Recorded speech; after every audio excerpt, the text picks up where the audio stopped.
you were there. You were there when you guys hid in the locker room at Cuesta. For April Fools? Yeah. Yeah, hell yeah. Hell yeah. That was my junior year. You were one of the people that hid in the locker room, right? Yeah. Okay, so I want to tell this story. I want to tell the story for anybody who wasn't there. I'm sitting on the railing right next to Ryan Mamarella, and we're just like, who is an awesome person, but I have zero in common with. Yeah. And we kind of just accepted that about each other. Yeah. Like, we have no point of connection at all besides swimming. Yeah. So most of our interaction was just like, hey, Small talk. cool. Well, neither of us like small talk, so we didn't even ask how you're doing, because it's Are you like, serious? yeah, we don't like small talk. So You don't like small talk? no, It's shitty. yeah, it's meaningless. It's filler.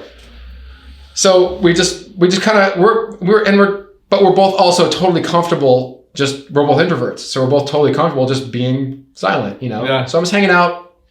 We're both hanging out this close to each other, but just whatever. That was the norm. And the bus pulls up. You see the bus pull up, and all the girls come in, and they go to the locker room. And usually it was like all the boys sit in like one part of the bus, and the girls sit in the other part of the bus. So all the girls come in first. Usually the boys are right behind, and the boys are not there. And I'm like, okay, all right, You're like, we're doing this. So I go in the locker room, and I'm like looking around, like, the fuck are they? And I'm like, I go out the back, and I'm like, did they come in the back or something? Like, where the fuck did they go? And I come back in, and I just hear this like,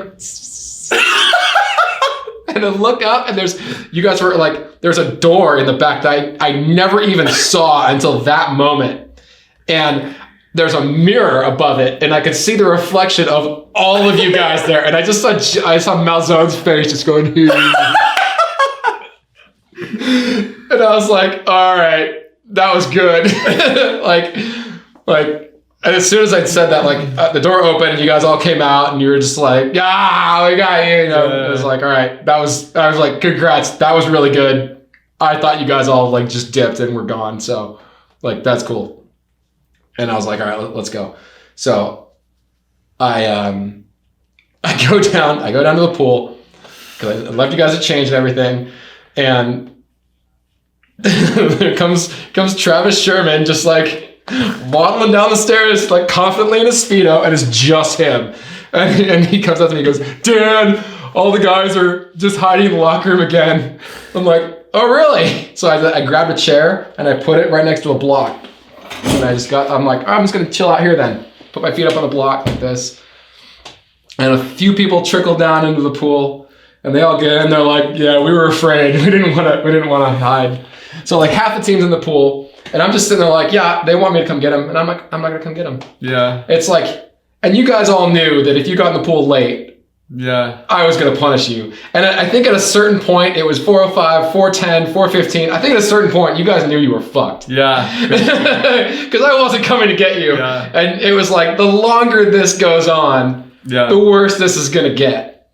So I'm just sitting there in the pool, and then from across the pool and then above, there's this chain link gate. You guys all just popped up and went, ah! You guys thought you were so clever, and I was just like, and you all went, ah! And then one by one, you were like, huh. And then there was silence, and you all just kind of slowly dropped back down. Yeah. And I was just sitting there I was trying not to smile. I was like, keep a straight face. Fuck you guys. Just trying not to laugh. And it was 4:25. And suddenly I'm still sitting there and just giving these guys a warm-up set.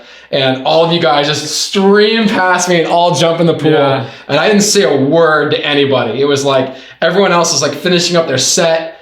And you guys were all like, what are we doing? Yeah. And I was just sitting there.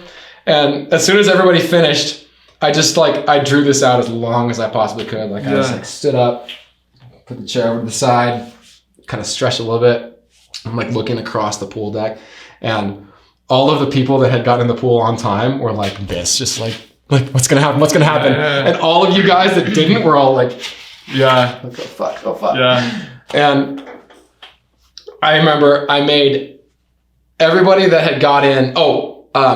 No, I had the Black Book of Death, and I opened it up, and I'd written all the names. I wrote Death 2, and I wrote all the names. Your name was first.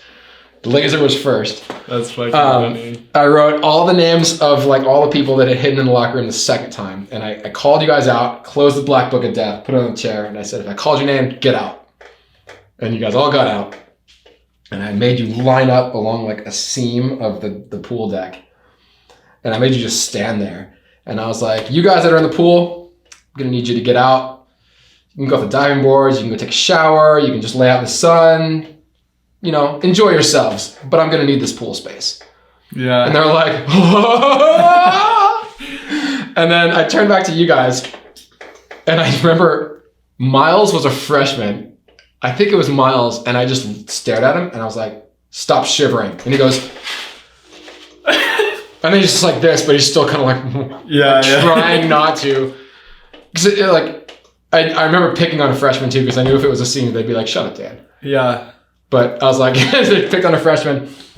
And then I told you guys were 25 minutes late to my practice. You're going to make up all of that by doing a 50 butterfly on a minute per minute you were late to practice. Yeah.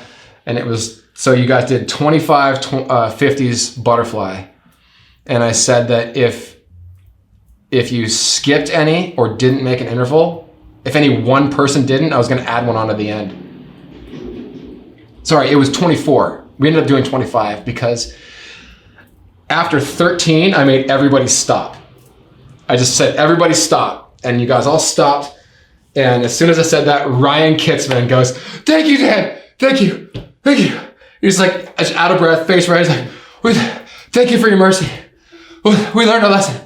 We'll never do that again. And I'm just staring at him, letting him talk. And I'm like,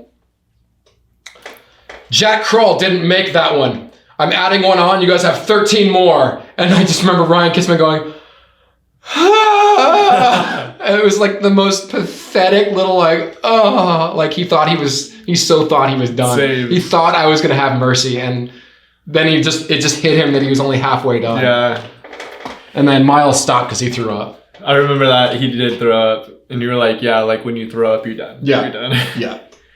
Yeah, that honestly though, like that was probably one of the best things that happened to me. Because I remember my fly got like good overnight. Yeah. I remember coming to practice like the next day or the next week or whatever.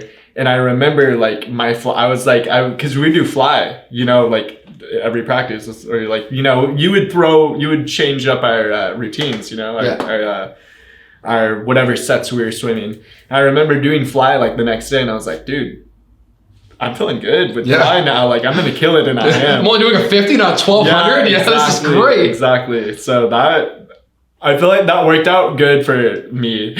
You know, I was stoked. Yeah, that was fun. I like just drawing it all out. And like I like stuff like that. Your personality is like what made it like you like your mind, you know what I mean? Like you like kind of doing that, like kind of chilling, like making us come to you. And then like, you know, it's like a mental game almost. Oh yeah. You know, it was total mental game. Oh yeah.